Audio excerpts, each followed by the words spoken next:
యేసుక్రీస్తు పరిశుద్ధ నామములో మీ అందరికీ శుభములు తెలియజేస్తూ ఉన్నాను. నా గొర్రెలు నా స్వరమును వినును. ఈరోజు మనము ధ్యానిస్తున్న అంశము, నేను నీ మీద దృష్టి నుంచి నేను నీకు సలహా చెప్పేదను.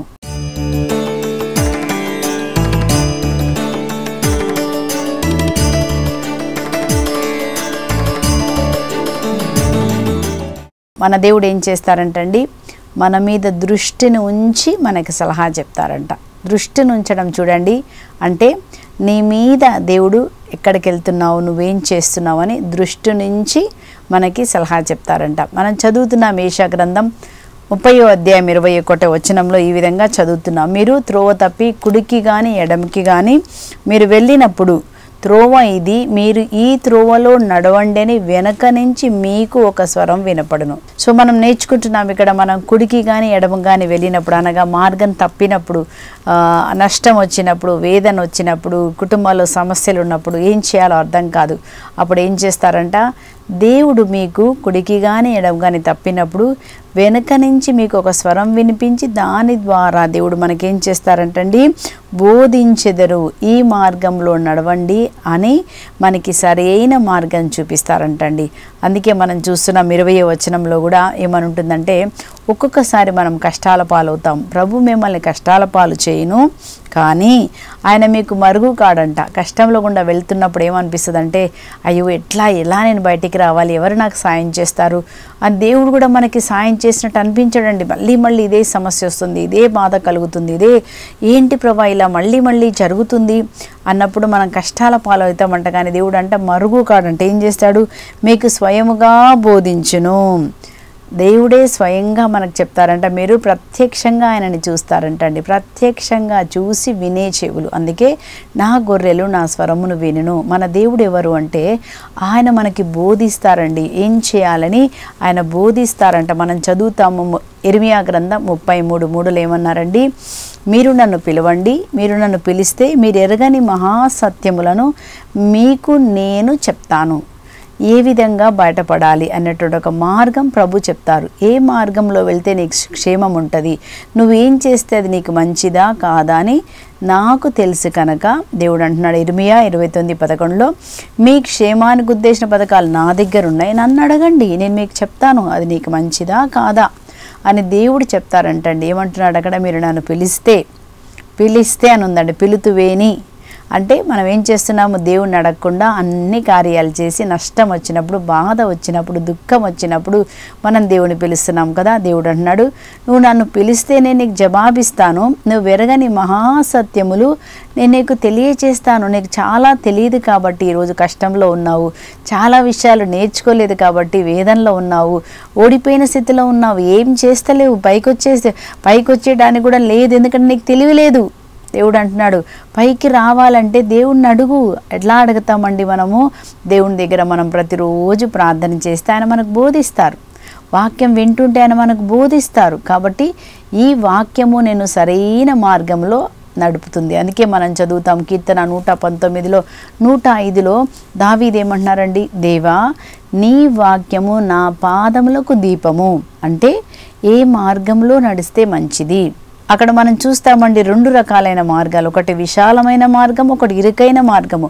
ఇరుకైన మార్గము గుండా వెళ్తే ఏం జరుగుద్దంట, అది నీకు జీవము. కానీ విశాలమైన మార్గం, అందరూ వెళ్తున్నారు, అందరూ తప్పు చేస్తున్నారు, అందరు చేసినట్టు నేను కూడా చేయొచ్చు కదా, మంచిదే, కానీ ఆ మార్గం నేను ఎక్కడికి తీసుకుపోతున్నా, మరణమునకు దారి తీయను. కాబట్టి ఏ మార్గంలో నువ్వు వెళ్ళాలో దేవుడంట స్వయముగా మనకు బోధిస్తారు.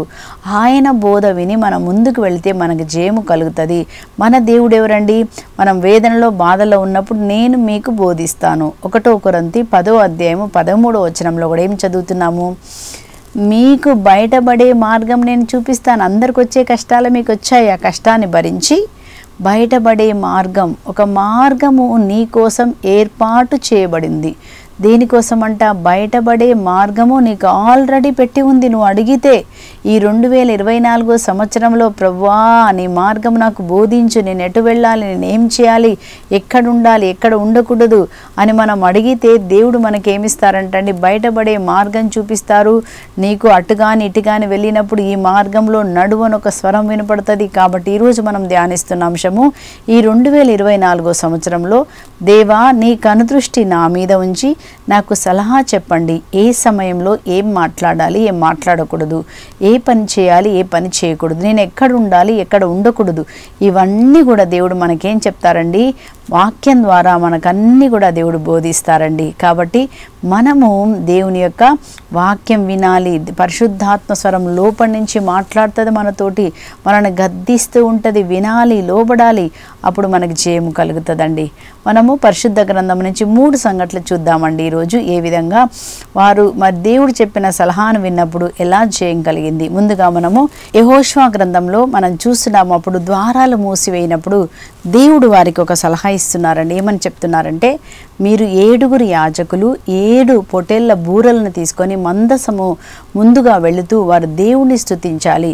ఆ విధముగా ప్రతిరోజు ఒకసారి, అలాగే 7వ రోజున 7 సార్లు మీరు ఆ యెరికో నగరం చుట్టూ స్తుతించు మీరు తిరగండి, ఆ గోడలు కూలిపోతాయని దేవుడు వారికి సలహా ఇచ్చారు. ఎలా కూలుతాయో దేవుడు సలహా ఇచ్చారు. చూడండి, ఆ సలహా ఇచ్చినప్పుడు దాన్ని పాటించిన వారు చాలామంది ఏం చేస్తారంటే, వాక్యాన్ని వింటారు కానీ ఆచరింపరు. కానీ ఆచరించిన వాడు దేవుని కృపను పొందుకుంటాడు అని మనము యాకోబు పత్రిక 1:22లో కూడా ఉందండి. కేవలం మీరు వినువారు మాత్రమే కాకుండా ఆచరించే వారిగా ఉండాలి. ఆచరించినప్పుడు దేవుని మాట నీకు చెప్తే దాని ప్రకారం నువ్వు ఆచరిస్తే దేవుని దీవెన పొందుకుంటావు. ఎప్పుడైతే దేవుడు అలా చెప్పారో వాళ్ళు ఏం చేస్తున్నారు, యెహోషువ ప్రజలందరూ కూడా వాళ్ళు ఏం చేస్తారండి, ఆ విధముగా మరి యెరికో గోడ చుట్టూ వారు 6 రోజులు ఒక్కొక్క రోజు తిరిగి 7వ రోజు ఏం చేస్తున్నారు, వాళ్ళు 7 సార్లు వాళ్ళు తిరుగుచున్నారండి. అయితే ఒక్క సలహా చెప్తాడు యెహోషువ. ఏమంటాడంటే, ఈ విధంగా తిరిగినప్పుడు యెహోషువ 6:10లో అంటాడు, మీరు నేను చెప్పు వరకు కేకలు వేయొద్దు, మీరు ఒక్క మాట కూడా మాట్లాడకూడదు, విశ్వాసంతో తిరగండి, మధ్యలో ఎవ్వరూ నోరు తెరిచి మాట్లాడకూడదు. అనగా నోరు ఎప్పుడు తెరుస్తారండి, నిజంగా కూల్తాయా, మనం స్తుతిస్తే కూల్తాయా, నిజంగా జరుగుతుందా అని దేవుని మాటను మనము సందేహించకూడదు. ఎప్పుడైతే దేవుని మాటను విశ్వసించి ఆ విధంగా మనం చేస్తామో మీరు మహిమను చూస్తారు. మీరు విశ్వసించినచో దేవుని మహిమను చూస్తామని నీతో చెప్పలేదా? యోహాను సువార్త 11:40లో మార్తతో యేసుప్రభు అంటున్నారు, నువ్వు విశ్వసిస్తే. ఆమె అంటుంది, ఎలా సాధ్యం ప్రభువా, మరణించి 4 రోజులే దుర్వాసన కొడుతుంది, లాజరు శవం, ఎలా జరుగుతుంది? దేవుడు అన్నాడు, విశ్వసిస్తే అద్భుతం జరుగుతుంది. దేవుడు చేయగల దేవుడని విశ్వసించాలి. అసాధారణమైన అద్భుతాల కోసం మనం విశ్వసించాలండి. ఇక్కడ వాళ్ళు ఏం చేశారు, దేవుడు చెప్పింది వాళ్ళు ఏం చేస్తున్నారు, ఆచరిస్తున్నారు. యెహోషువ అంటున్నారు, మీరు ఒక్క మాట కూడా మాట్లాడకూడదు.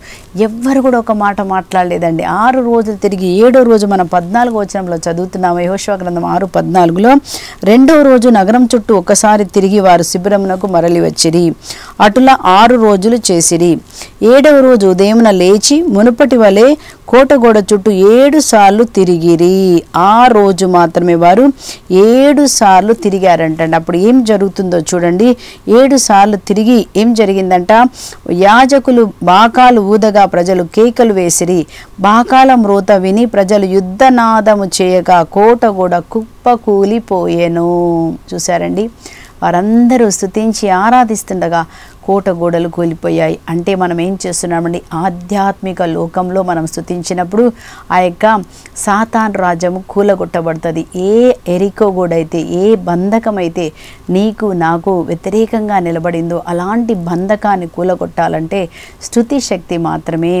వాక్యమును నోటితో తీసుకొని మనం ఆ వాక్యాన్ని మనం స్తుతిస్తున్నప్పుడు వాక్యంలోని శక్తి ఆత్మీయ లోకంలో మనం స్తుతించినప్పుడు ఏం జరుగుతుంది, ఆత్మ లోకంలో యుద్ధం జరిగి ఆ బంధకాలన్నిటి నుంచి మనకు విడుదల కలుగుతుంది. ఇది ఆత్మీయ యుద్ధం. మనము పోరాడేది మనుషులతో కాదు, దురాత్మలతో పోరాడుతున్నాము. ఆ దురాత్మలను పడగొట్టాలంటే దేవుడు వారికి సలహా ఇచ్చారు, మీరు స్తుతించండి అవి కూలిపోతాయి అన్నారు. కాబట్టి మన దేవుడు ఎవరంటే బయటపడే మార్గము మనకు చూపిస్తారు. నేను నీ మీద దృష్టి నుంచి నేను నీకు సలహా ఇస్తాను, దేవుని సలహాను పాటించిన వారు ధన్యులు కదండి. మనం చదువుతాము ఈ వాక్యమును చదివి దాని విషయములను ఇందులో చెప్పిన ప్రతి విషయమును పాటించువారు ధన్యులని దర్శన గ్రంథం 1:3 మనం చదువుతున్నామండి. దేవుడు మనకి ఏదైతే చెప్తున్నారో దాన్ని మనము విని దాన్ని పాటించినప్పుడు దేవుని దీవెన మీరు పొందుకుంటారు. లూకా సువార్త 1:45 కూడా ఎలిసబెతమ్మ మరియమ్మ తల్లిని చూసి ఏమని చెప్పిందంటే, దేవుని మాట నెరవేరునని విశ్వసించిన ఎంత ధన్యురాలవు అంటే మాట విని ఆమెన నమ్మ పలికారు కదా. మనం కూడా ఏం చేయాలండి, ఆ దేవుని మాట విని దాని ప్రకారం చేయాలంట. కేవలము వినువారు మాత్రముగానే ఉండొద్దు, ప్రార్థన చేయువారు మాత్రమే ఉండొద్దు.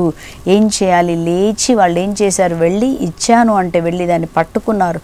మనం కూడా నువ్వు ఏం చేయాలంటే ప్రార్థన చేసిన తర్వాత విశ్వసించి, నా దేవుడు ప్రార్థించిన తర్వాత విశ్వసించినామన్నారు, నేను విశ్వసించుతున్నా, నేను పొందుకుంటున్నానని ఏదైతే చేయాలో మీరు లేచి చేయండి.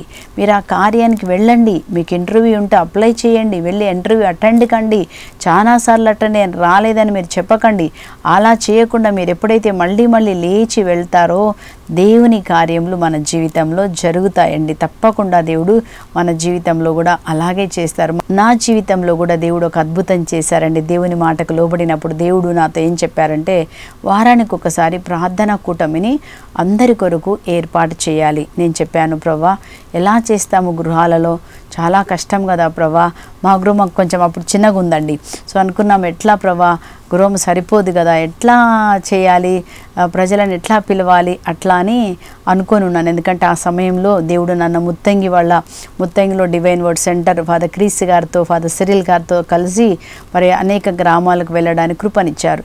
సో అప్పుడేమనుకున్నానంటే, అసలే అప్పుడప్పుడు వాక్యానికి వెళ్తున్నారు, ఇప్పుడు ఇంట్లో కూడా ఎలా స్టార్ట్ చేస్తాం ప్రభా అనుకొని ఏం చేశానంటే వదిలేశాను. కానీ ఒక 2 నెలల తర్వాత మళ్ళీ ప్రార్థన చేస్తుంటే మళ్ళా దేవుడు చెప్పారు, నువ్వు మీ గృహంలో ప్రార్థన జరగాలి, ప్రార్థన మీ గృహంలో స్టార్ట్ చెయ్యి అని దేవుడు చెప్పినప్పుడు రెండోసారి రాగానే అప్పుడు నేను దేవునికి లోబడ్డాను. ప్రభా ఎంత కష్టమైనా పర్వాలేదని దేవుని మాటకు లోబడి వెంటనే ఏం చేయలేదండి, ప్రార్థన చేశాను. ప్రభా నాకు శక్తినివ్వండి, నాకు కృపనివ్వండి, దేవా మీరే నాకు సాయం చేయండి అని ప్రార్థన చేసిన తర్వాత అప్పుడు దేవుడు అన్నాడు, మాకు ఇంకొక పోర్షన్ ఉందన్నమాట, ఆ ఒక్క పోర్షన్ వేరేది ఉంది కదా, ఆ పోర్షన్ అంతా దేవుడికి ఇవ్వండి అని చెప్పినప్పుడు మా అత్తగారిని అడిగితే అత్తమ్మ పోర్షన్ ఇచ్చారు. అప్పుడు ఆ మధ్య ఉన్న గోడలన్నీ తీసేసి దాన్ని ప్రార్థనా గదిగా చేయడం జరిగిందండి.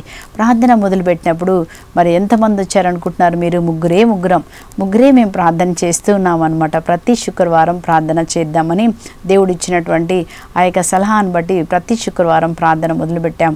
ఎప్పుడైతే ఆ విధంగా ముగ్గురం ప్రార్థన చేస్తూ ఉండగా దేవుడు మెల్లగా అనేక మంది రావడం జరిగింది. దాని తర్వాత దేవుడు చిన్న ప్రార్థనా గది నుంచి సపరేట్గా అనేకమైన ప్రార్థనలు అక్కడ జరుగుతూ ఉన్నాయి. మరి అది దేవుని కృప. చూశారండి, మనం దేవుని మాట నీకు చెప్తే దాన్ని విశ్వసించి మనం చేసినప్పుడు దేవుడు మనకి దీవెనిస్తారని, అది ఊహించలేని దీవెన మనము.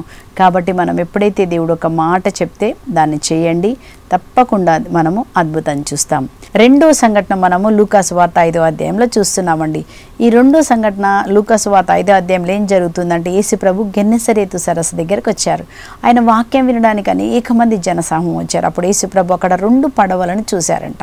మన దేవుడు చూసే దేవుడు, ఆయన పేరు ఎల్ రోయి, అంటే చూస్తాడు నీకు ఏ పరిస్థితి ఉన్నావు, ఎలా ఉన్నావు అని కదా.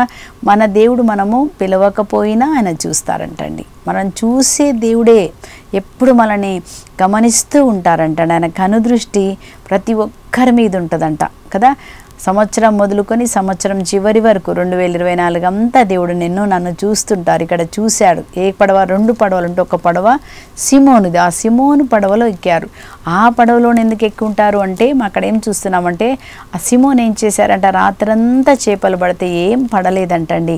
కాబట్టి ఏం పడక ఏం చేయాలో తెలియక ఉన్నప్పుడు యేసు ప్రభు ఏం చేస్తున్నారు, ఆ పడవలోకి ఎక్కి 2 సలహాలు చెప్తున్నారు. మొదటిగా అంటున్నారు, నీ పడవని ఇంకా లోతుకు నడిపించు. అంటే అర్థం ఏంటంటే, నీకు కొంచెమే విశ్వాసం ఉంది, నీ విశ్వాసాన్ని బలపరుచుకో. నీకు కొంచెమే ప్రార్థన చేస్తున్నావు, ఇంకొంచెం ప్రార్థన ఎక్కువగా చేయి. నువ్వు కొంచెమే వాక్యం చదువుతున్నావు, ఇంకొంచెం వాక్యం చదువు. నీ విశ్వాసం బలపడుతుంది, వాక్యం లోపలికి వస్తుంది. లోపలికి రా, ఒడ్డున ఉంటే ఏ అద్భుతం జరగదు. లోపలికి వెళ్ళు అని దేవుడు ఈరోజు మనందరికీ కూడా చెప్తున్నారండి. నువ్వు విశ్వాసంలో లోపలికి వెళ్ళు, అదేవిధంగా మరి పరిశుద్ధ జీవితంలో లోపలికి వెళ్ళాలి. అదేవిధంగా ప్రార్థనా జీవితంలో వాక్యం చదివే చోట ప్రతి చోట ఓర్పు కలిగి, ఇంకొంచెం ఓర్పు కలిగి ఉండాలి, ఇంకొంచెం ఎక్కువగా మన్నించాలి. అప్పుడు దేవుని క్రియలు మన జీవితంలో జరుగుతాయండి.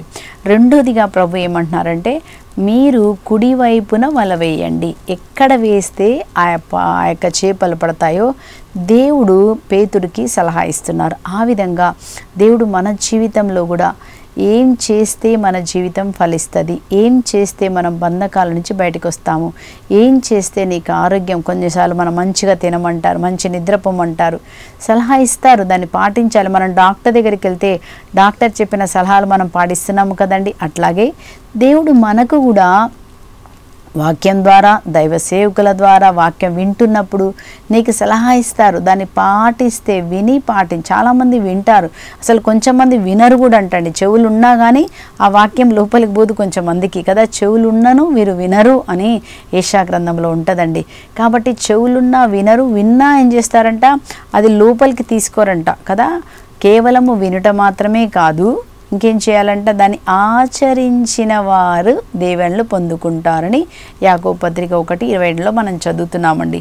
రెండోదిగా ఏమన్నారు, మీరు కుడివైపున వల వేయండి. అప్పుడు పేతురు ఏమంటున్నాడు చూడండి, 5వ వచనంలో, బోధకుడా, రాత్రంతా మేము శ్రమించాము, ఫలితం లేదు, అయినను నీ మాట మీద వల వేసేదము. రాత్రంతా చేశాము, రాలేదు.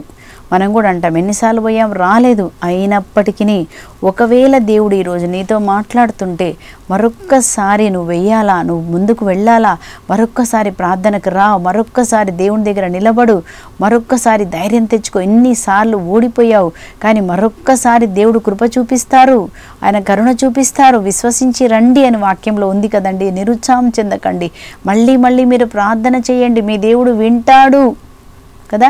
సో ఇక్కడ ఏం చూస్తున్నారు అని అంటున్నారు, రాత్రంతా చేసామయ్యా, ఇంకెన్నిసార్లు వేయాలి, అయినా అని ఏమంటున్నాడు, అయినా నీ మాట మీద మేము వేస్తామయ్యా. ఎప్పుడైతే లోబడి, దేవుని మాటకు లోబడి మాట మీద వల వేసినప్పుడు ఏం జరిగిందంటండి, వల వేయగానే వల చినుగునన్ని చేపలు పడేను. చూసారా దేవుని అద్భుతం. దేవుడు అంటున్నాడు, నేను నీ మీద దృష్టి నుంచి నేను నీకు సలహా ఇస్తాను.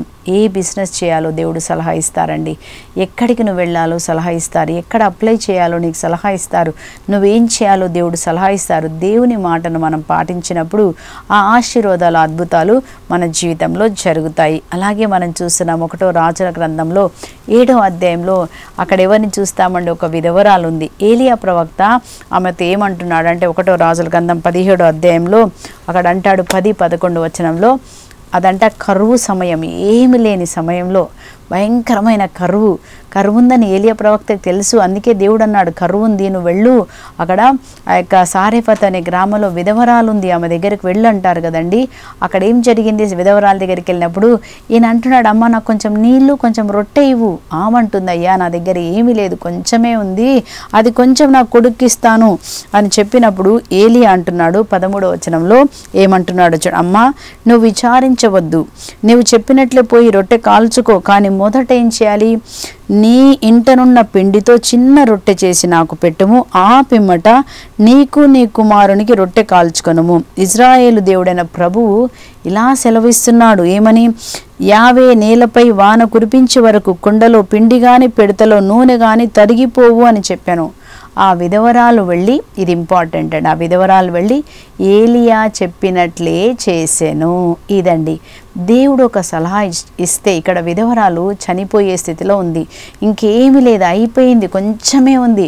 ఆ చివరి రోజు, నేను నా కుమారుడు చనిపోయే చివరి రోజు, ఆ చివరి రోజు నువ్వు చనిపోకుండా ఏం చెప్తున్నారు? ప్రవక్త ద్వారా దేవుడు ఒక సలహా చెప్తున్నారు. ఆ సలహాను ఏం చేసిందండి? ఆమె పాటించింది. అలా చేయడం కష్టమే. చనిపోయేటప్పుడు ఏం లేనప్పుడు తీసుకెళ్ళి రొట్టె ఇవ్వమంటే ఎంత బాధండి కదా. కానీ నమ్మింది ఆమె. నమ్మి ఏం చేసిందండి? ఏలియా చెప్పినట్లే చేసెను అని చదువుతున్నామండి. అప్పుడు ఏం జరిగిందంటండి? విధవరాలు ఆమె కుమారుడు చాలా నాళ్ళ వరకు రొట్టె భుజించుచూ వచ్చింది. ఏలియా చెప్పినట్టుగానే కుండలో పిండి కానీ పిడతలో నూనె కానీ తరిగిపోలేదు.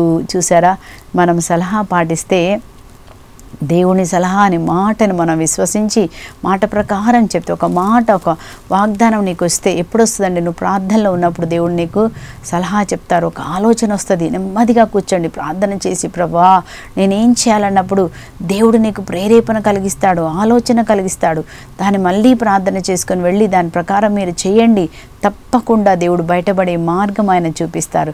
నువ్వు చేసిన పనిని ఆయన దీవిస్తారు. మన దేవుడు ఎవరండి? దీవించే దేవుడే కదా. అలాగే మనం చూస్తే చాలా సంఘటనలు బైబిల్లో మనం చూసినప్పుడు దేవుడు అనేక విషయాలు మనకు బోధించారండి. మత్తయి సువార్త 5:6-7 వచనాల్లో అక్కడ ఏమంటుందండి? ఎవరు ధన్యులు, ఎప్పుడు మనం ధన్యులుగా మారిపోతాము.